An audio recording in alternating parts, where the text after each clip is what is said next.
ನಗರದಲ್ಲಿ ಆತಂಕ ಮೂಡಿಸಿದಂತಹ ಆನೆಯನ್ನ ಕಾಡಿಗೆ ಮತ್ತೆ ಬಿಡಲಾಗಿದೆ. ವೈಭವ್ ನಗರ, ಶಾಹು ನಗರದಲ್ಲಿ ಈ ಆನೆ ಓಡಾಡಿತ್ತು. ಬೆಳಗ್ಗಿನಿಂದಲೂ ಕೂಡ ಆತಂಕಕ್ಕೆ ಕಾರಣ ಆಗಿತ್ತು. ಬೆಳಗ್ಗೆ ಮಾತ್ರ ಅಲ್ಲ, ನಿನ್ನೆ ರಾತ್ರಿ ಕೂಡ ಈ ಆನೆ ಬೆಳಗಾವಿ ನಗರದಲ್ಲಿ ಓಡಾಡಿತ್ತು. ಕಾಡಾನೆಯನ್ನ ಕಂಡು ದಿಕ್ಕಾಪಾಲಾಗಿ ಆತಂಕದಿಂದ ಜನ ಅಲ್ಲಿಂದ ಓಡಿದ್ರು. ಕಾಡಿನತ್ತ ಈಗ ಆನೆಯನ್ನ ಓಡಿಸಿದ್ದಾರೆ ಅರಣ್ಯ ಇಲಾಖೆಯ ಸಿಬ್ಬಂದಿ. ವಿಷಯ ತಿಳಿದ ಕೂಡಲೇ ಆಪರೇಷನ್ ಎಲಿಫೆಂಟ್ ಶುರು ಮಾಡಿದ್ರು. ಹರಸಾಹಸ ಪಟ್ಟು ಅಂತೂ ಇಂತೂ ಆನೆಯನ್ನ ಕಾಡಿನತ್ತ ಓಡಿಸಿದ್ದಾರೆ ಸಿಬ್ಬಂದಿ. ಈಗಾಗಲೇ ನಿನ್ನೆ ಇವತ್ತು ಬೆಳಗ್ಗಿನಿಂದ ಸಾಕಷ್ಟು ಆತಂಕಕ್ಕೆ ಕಾರಣ ಆಗಿತ್ತು. ಈ ಕಾಡಾನೆ ಏನ್ ಮಾಡಿಬಿಡುತ್ತೋ ಅನ್ನುವಂತಹ ಆತಂಕ ಅಂತೂ ಜನರಲ್ಲಿ ಇತ್ತು. ಆನೆಯನ್ನ ನೋಡಿದ್ದೇ ಜನ ನಾವು ಬದುಕಿದ್ರೆ ಸಾಕಪ್ಪ ಅಂತ ಹೇಳಿ ದಿಕ್ಕಾಪಾಲಾಗಿ ಓಡಿದ್ದಾರೆ ಅಲ್ಲಿ.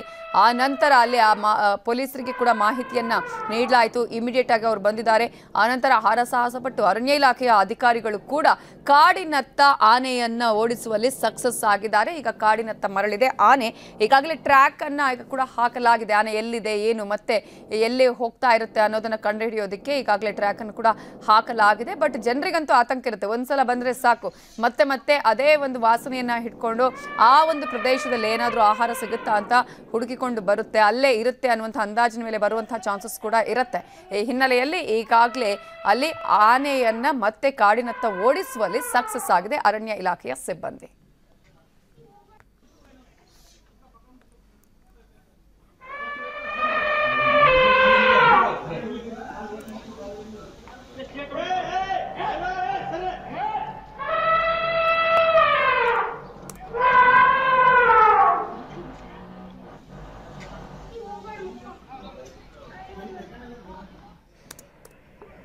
APMC ಮತ್ತೆ ಕಾಕ್ತಿ ಲಿಮಿಟ್ಸ್ ಬಾರ್ಡರ್ಲಿ ಆನೆ ಬಂದಿದೆ ಅಂತ ಹೇಳಿ ಸೊ ಮಾಹಿತಿ ನನಗೆ ಬಂದ ಕೂಡಲೇ ನಾನು ಕೂಡ ಸ್ಪಾಟಿಗೆ ಬರ್ತೀನಿ. ನಮ್ಮ ACP ಅವರು ಬರ್ತಾರೆ. ಸೊ ನಾವು ನಮ್ಮ ಫಸ್ಟ್ ಪ್ರಯಾರಿಟಿ ಏನಾಗಿರುತ್ತೆ ಅಂತ ಹೇಳಿದ್ರೆ ಪೊಲೀಸ್ದು ಹೆಚ್ಚಾಗಿ ಪೊಲೀಸ್ನ ಕರೆಸ್ಬಿಟ್ಟು ಯಾವುದೇ ಒಂದು ಸಾವು ನೋವು ಉಂಟಾಗಬಾರ್ದು. ಅದಕ್ಕೆ ಜನ ಯಾರು ಕುತೂಹಲದಿಂದ ಬಂದು ನೋಡ್ತಿರ್ತಾರೆ ಮತ್ತೆ ಊರವರು ಇರ್ತಾರೆ ಅವರಿಗೆ ನಾವು ಕಾರ್ಡನ್ ಮಾಡಿದ್ವಿ. ಅದೇ ರೀತಿ ಫಾರೆಸ್ಟ್ ಇಲಾಖೆಯವರು ಕೂಡ ಬಹಳಷ್ಟು ಜನ ಬಂದಿದ್ರು. ಸೊ ಅವರು ಕೆಲಸ ಮಾಡಲಿಕ್ಕೆ ನಾವು ಪಬ್ಲಿಕ್ನ ಯಾರನ್ನು ಬಂದು ಅವರು ಕೆಲಸದಲ್ಲಿ ಅಡಚಣೆ ಮಾಡಬಾರ್ದು ಅಂತ ಹೇಳಿ ನಾವು ಪ್ರಿವೆಂಟ್ ಮಾಡಿದ್ದೀವಿ. ಸೊ ಆ ನಿಟ್ಟಲ್ಲಿ ಫಾರೆಸ್ಟ್ ಅವರು ಕೆಲಸ ಮಾಡಿ ಆನೆನ ಇವಾಗ ಆಲ್ಮೋಸ್ಟ್ ನಮ್ಮ ಕರ್ನಾಟಕ ಬಾರ್ಡರಿಂದ ದಾಟಿಸಿದ್ದಾರೆ. ಮತ್ತೆ ಫಾರೆಸ್ಟ್ ಕಡೆಯಿಂದ ನಾನು ನೋಡಿದಂಗೆ ಅವರು ಒಂದು 30 ಜನ ಇದ್ರು. ಫಾರೆಸ್ಟ್ ಗಾರ್ಡ್ಸ್ ಬಂದಿದ್ದಾರೆ, RFO ಬಂದಿದ್ದಾರೆ, DFO ಇದ್ರು. ನಾನು ಬರುವಾಗ CCF ಕೂಡ ಬಂದಿದ್ರು ಅಂತ ಹೇಳಿ ನಾನು ನೋಡಿದ್ದೀನಿ. ಸೊ ಎಲ್ಲರೂ ಒಟ್ಟಾಗಿ ಕೆಲಸ ಮಾಡಿ ಒಂದು ಆನೆ ಬಂದಾಗ ಸುರಕ್ಷತೆಯಾಗಿ ಅದನ್ನ ದಾಟಿಸಿದ್ವಿ. ನೋಡಿ, ಅರಣ್ಯ ಪ್ರದೇಶ ಹೆಚ್ಚಾಗಿರೋದ್ರಿಂದ ಈ ಭಾಗದಲ್ಲಿ ಎಕ್ಸಾಕ್ಟಿಗೆ ಎಲ್ಲಿಂದ ಬಂತು ಅಂತ ಹೇಳಿ ನಾವು ಫಾರೆಸ್ಟ್ ಅವ್ರಿಗೆ ಕೇಳಿದ್ರೆ ಗೊತ್ತಾಗುತ್ತೆ. ಬಟ್ ಸಿವಿಲಿಯನ್ ಪ್ರದೇಶದಲ್ಲಿ ಬಂದಿರೋದ್ರಿಂದ ಫಸ್ಟ್ ಪ್ರಯಾರಿಟಿ ಏನಿತ್ತು ಅಂತ ಹೇಳಿದ್ರೆ ಯಾರಿಗೂ ಸಾವು ನೋವು ಉಂಟಾಗಬಾರ್ದು ಅಂತ ಹೇಳಿ ನಾವು ಕಾರ್ಯಾಚರಣೆ ನಮಗೆ ಸಹಕಾರ ಮಾಡಿ. ಇವತ್ತು ನಾವು ನೋಡಿದ್ವಿ ಎಷ್ಟೊಂದು ಜನ ಬಹಳ ಬೈಕಲ್ಲಿ ವೇಗವಾಗಿ ಬರೋದು, ಆನೆ ಎಲ್ಲಿದೆ ಆ ಕಡೆ ಹೋಗೋದು, ಮತ್ತೆ ನಾವು ಹೋಗ್ತಿರೋ ಜಾಗದಲ್ಲಿ ನಮ್ಮ ಹಿಂದೆ ಬರೋದು. ಸೊ ನಮಗೆ ಇಂಥದ್ದು ಆಗದೆ ಇದ್ರೆ ಉತ್ತಮ ಆಗುತ್ತೆ. ಯಾಕೆ ಅಂತ ಹೇಳಿದ್ರೆ ಅದು at the end of the day wild animal ಆಗಿರುತ್ತೆ ಮತ್ತೆ ಸಿಂಗಲ್ ಆಗಿ ಇರುತ್ತೆ. ಸೊ ಅದು ಟೆಂಪರ್ಮೆಂಟ್ ಹೆಂಗಿರುತ್ತೆ ಅಂತ ಹೇಳಿ ನಮಗೆ ಗೊತ್ತಾಗಿರಂಗಿಲ್ಲ. ಸೊ ಫಾರೆಸ್ಟ್ ಅವರು ಅದರಲ್ಲಿ ಟ್ರೈನ್ ಆಗಿರ್ತಾರೆ. ಸೊ ನಾವು ಅವರಿಗೆ ಸಪೋರ್ಟ್ ಮಾಡ್ತೀವಿ. ಸೊ ಪಬ್ಲಿಕ್ ನಮಗೆ ಸಹಕರಿಸಿ ಒಂದು ಸ್ವಲ್ಪ ದೂರದಲ್ಲಿ ನಿಂತು ಇದ್ರೆ ಕುತೂಹಲದಿಂದ ನೋಡದೆ ಇದ್ರೆ ಯಾವುದೇ ಆನೆದು ಇದರ ಬಗ್ಗೆ ಇನ್ನಷ್ಟು ಡೀಟೇಲ್ಸ್ ಕೊಡೋದಕ್ಕೆ ನಮ್ಮ ರಿಪೋರ್ಟರ್ ಚಂದ್ರಕಾಂತ್ ಸುಗಂಧಿ ಈಗ ಫೋನ್ ಸಂಪರ್ಕದಲ್ಲಿ ಜಾಯ್ನ್ ಆಗಿದ್ದಾರೆ. ಚಂದ್ರಕಾಂತ್, ಈಗಾಗಲೇ ಬೆಳಗ್ಗಿನಿಂದಲೂ ಕೂಡ ಆತಂಕ ಮೂಡಿಸಿದಂತಹ ಆನೆಯನ್ನ ಈಗ ಕಾಡಿನತ್ತ ಮತ್ತೆ ವಾಪಸ್ ಕಳಿಸೋದ್ರಲ್ಲಿ ಸಕ್ಸಸ್ ಆಗಿದ್ದಾರೆ. ಬಟ್ ಆತಂಕ ಅಂತೂ ಇದ್ದೇ ಇದ್ದ ಹಾಗೆ ಕಾಣಿಸ್ತಾ ಇದೆ. ಸದ್ಯಕ್ಕೆ ಅಲ್ಲಿ ಜನ ನೆಮ್ಮದಿಯ ನಿಟ್ಟಿಸಲು ಬಿಟ್ಟಿದ್ದಾರಾ? ಅಧಿಕಾರಿಗಳು ಏನ್ ಹೇಳ್ತಿದ್ದಾರೆ?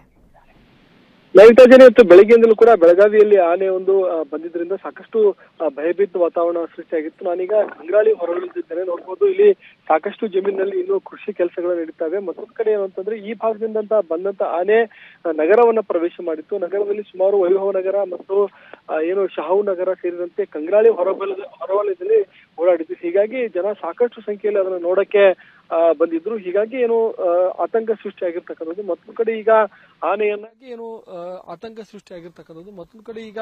ಆನೆಯನ್ನ ಕಡೋಲಿ ಭಾಗದಿಂದ ಅಂದ್ರೆ ಕರ್ನಾಟಕದ ಗಡಿ ಭಾಗ ಕಡೋಲಿಯಿಂದ ಮುಂದೆ ಕಳಿಸುವಂತ ಪ್ರಯತ್ನವನ್ನ ಮಾಡಿದ್ದಾರೆ. ಈ ಒಂದು ಬೆಟ್ಟ ಏನಿದೆ, ಈ ಬೆಟ್ಟ ದಾಟಿ ಅಗಸಿಗಿ ಅಂತ ಒಂದು ಊರಿದೆ. ಆ ಊರದಿಂದ ಒಂದು 5-6 ಕಿಲೋಮೀಟರ್ ಮುಂದೆ ಹೋದ್ರೆ ಇದು ಮಹಾರಾಷ್ಟ್ರ ಗಡಿ ಬರುತ್ತೆ. ಅಲ್ಲಿವರೆಗೂ ಕೂಡ ಈಗ ಅರಣ್ಯ ಅಧಿಕಾರಿಗಳು ಮತ್ತು ಪೊಲೀಸ್ ಸಿಬ್ಬಂದಿ, ಅಗ್ನಿಶಾಮಕ ಸೇರಿದಂತೆ 50ಕ್ಕೂ ಹೆಚ್ಚು ಜನರು ಈಗ ಆನೆಯನ್ನ ಓಡಿಸಿದ್ದಾರೆ. ನಿನ್ನೆ ಸಂಜೆನೇ ಇದು ಬೆಳಗಾವಿಗೆ ತಾಲೂಕಿಗೆ ಎಂಟ್ರಿ ಆಗಿದೆ ಅಂತ ಮಾಹಿತಿ ಇದೆ. ಏನು ಚಂದಗಢ ತಾಲೂಕಿನಿಂದ ಬೆಳಗಾವಿಗೆ ಬಂದಿತ್ತು. ಬೆಳಗಾವಿಯಲ್ಲಿ ನಗರ ಪ್ರದೇಶಗಳು ಪ್ರಮುಖವಾಗಿ ಜನ ಇರತಕ್ಕಂತಹ ಜನವಸತಿ ಕಾಲೋನಿಗಳಿಗೆ ಈ ಒಂದು ಆನೆ ನುಗ್ಗಿದ್ರಿಂದ ಆತಂಕ ಸೃಷ್ಟಿಯಾಗಿತ್ತು. ಸುಮಾರು ಜನ ಆನೆ ನೋಡಕ್ಕೆ ಬೈಕ್ ಮೇಲೆ ಬರ್ತಾ ಇದ್ರು. ಇದು ಪೊಲೀಸರಿಗೂ ಕೂಡ ಆತಂಕ ಸೃಷ್ಟಿಯಾಗಿತ್ತು. ಹೀಗಾಗಿ ಹೆಚ್ಚಿನ ಸಂಖ್ಯೆಯಲ್ಲಿ ಪೊಲೀಸರು ಕೂಡ ಬೆಳಗಾವಿಯಲ್ಲಿ ನೆರೆದಿದ್ರು. ಈಗ ಆನೆಯನ್ನ ಕರ್ನಾಟಕದ ಗಡಿ ಪ್ರದೇಶವನ್ನ ದಾಟಿಸಿದೀವಿ ಅಂತ ಹೇಳಿ ಪೊಲೀಸ್ ಸಿಬ್ಬಂದಿ ಮತ್ತು ಅರಣ್ಯ ಇಲಾಖೆ ಸಿಬ್ಬಂದಿ ಹೇಳ್ತಾ ಇದ್ದಾರೆ. ಪ್ರತಿ ವರ್ಷವೂ ಕೂಡ ಈ ಒಂದು ಒಂಟಿ ಸಲಗ ಈ ಒಂದು ಭಾಗದಲ್ಲಿ ಓಡಾಡ್ತಕ್ಕಂಥದ್ದು. ಕೆಲ ವರ್ಷಗಳ ಹಿಂದೆ ಸುವರ್ಣಸೌಧ ಬಳಿಯಲ್ಲೂ ಕೂಡ ಈ ಒಂದು ಆನೆ ಪ್ರತ್ಯಕ್ಷವಾಗಿತ್ತು. ಏನು ಮಹಾರಾಷ್ಟ್ರ ಮಾರ್ಗವಾಗಿ ಈ ಒಂದು ಆನೆ ಬಂದಿದ್ದರಿಂದ ಆತಂಕಕ್ಕೆ